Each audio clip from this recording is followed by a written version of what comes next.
Okay, so My little whiteboard buddy. right, based on the other video, I have a couple questions for you, or some Sure. things that I could hear people saying. Um, so if you haven't first watched the other video, watch the other video. He kind of explains this diagram that he just drew. So what I naturally already find, even in myself rising up, is how do you like practically actually do that with your time? Like, what does that look like? And I guess that's where it can get tricky, and it comes into like legalism, or everybody has their 5 steps to find God and love your family and like all these things. So if the core is yourself and God, yeah, I don't know. Sometimes it just feels like even that feels like one more thing. Don't strike me. I meant lightning, not you. So what would the alternative be? Well, I guess it's what you say. We put other things at the front in the center, and that's why we're overwhelmed. Something is at the center of gravity of our being. Something occupies the primary place of our consciousness, of our affection, of our energy, of our direction. So everybody has something here. Even if we say it's ourself, nobody really operates that way, because there's only so much you can do. I mean, you eat, you can take vacations to the beach, you can even live in solitude. But even living in solitude, there's only so much that we can do that constantly reflects back to us. We're just not wired that way. We're wired in a way that everything needs to flow from within us out towards other things, and then it flows back. So we all have something in the middle. So continue on with your question, but I just think I think that's something that needs to be acknowledged. Something's at the core. Even if you try to put yourself at the core, that doesn't really work. Yeah, I think it's interesting. But I mean, it's just everyone would have something different. And if I'm thinking about myself right now, I think in this season of life, I probably put myself at the core a lot, in the sense of self care. Okay. Like, oh, like the highest priority is to make sure I exercise, or I eat okay, or I don't push myself too much, or that I rest, or so that I have enough to give out to the boys, or my own health issues, or my own work, and different things like that. Okay. How's that working for you? Well, obviously, it could be better. Where do you pull that from? So you go, where do you go back to when you try to do the self-care thing? What what are you pulling from as far as a source of energy, of life, of motivation, of focus? In order to do the self care, No, as a result of the self-care. Like, what does it reorient you back to? makes me not be psycho mom. Okay, it makes you not be psycho mom. How can you tell that you're not psycho mom? How do I tell I'm not psycho mom? Well, I just like exercise Okay. gives me endorphins, which makes me a little more calm, Yeah. clear headed. I feel like when I'm eating well, then I'm more stable and healthy, and for everyone else too. Okay. Um, yeah. So so are those things distinct? So where is God in the picture for you? If we were to use a picture. That's what we're working on. that's that's the conversation. Okay. Yeah. So I mean, how do you know? I guess where God would be if I'm looking at that picture, I feel like, is God is like an outside circle, like holding all of that together. Like, now make a big, huge circle. Um, yeah. Yeah. But there's a distinct difference of God from the outside in versus the inside out. What's the difference? I don't know for sure, but I know there is one. Okay. So here's a That's question. the thing. It's more me trying to like know God is helping hold it all together. Because I think sometimes it's probably just like a lack of perspective of what it looks like to have God at the center. But it can feel like, who's got the time or energy for that? Like, I'm just trying to like keep it together. Right, but you just said that God is keeping it together. So you forget sometimes that God is keeping it together, and so you feel like it's your job to keep it together? Probably, yeah, because God's not actually here to help me like do the dishes or feed the children or Right. handle So there are like homework battles. so there are practical realities, practical choices that you have to make, right? Yeah. So That how can do make you, you because if the original thing we were talking about is overwhelm and anxiety, mm-hmm. that can make you just feel like, even though these things like aren't like hierarchical, like you're trying to say, like in the moment, it's always shifting. It feels like what's at the center. So like practically, it can feel like say when it's homework time that like our children are like at the center. When it's like it just, you know what I mean, it can feel like other things. Or when I'm at work, work is at the center, which I know you would teach us that it's not, but that's how it can feel when we're just trying to get through it all. Yeah. So let me add another visual for you. Think about it this way.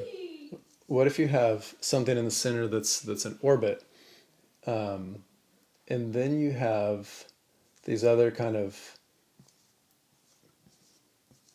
things orbiting around it, like a constellation that is your life.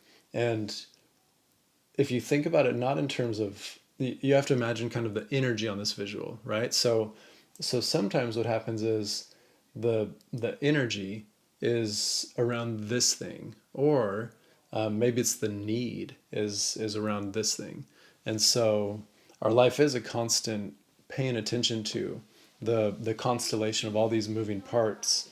But really, I think one of the reasons that we have so much anxiety and so much overwhelm is, well, to use your words, right? You feel like you have to hold it all together. The reality is that you can't hold it all together. And as soon as you try, you are extending your reach to somewhere that you don't have reach. And then you feel the The gap gap, of yeah. where your reach is and what's needed. So if you try to do, so maybe actually what you have is you feel like practically it's this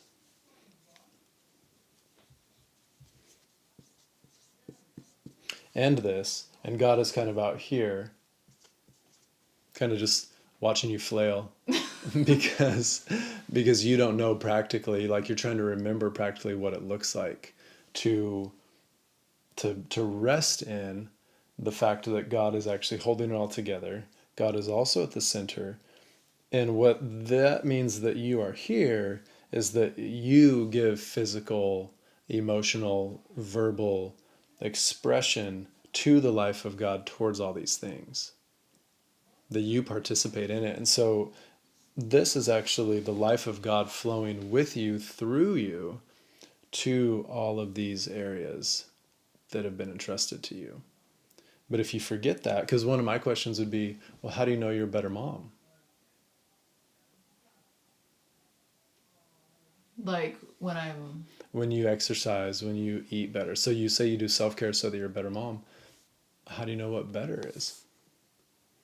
my experience of it, I guess. Your experience of it. My children maybe agree with that as well. So, I mean, if you just like made your kids go to bed at like 5 in the afternoon, you would have a wonderful experience of it. Right. Is that better? Right. Well, I guess it's bringing more like peace or different things to it. What do you mean by that? What's an example of that?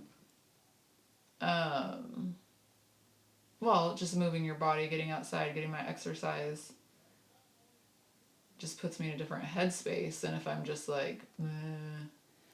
But also, could I tell you one other thing I'm thinking as I see all this? Is I think part of it too, though, when you were like listing out that list, is I feel like, especially when I talk with like the women that I work with, is that never before, or maybe not, maybe it's a lie, it just feels like there's way more on everyone's plate. And so part of the thing is maybe we need to actually like, which I always talk about too, is having better boundaries on what is able to come into here.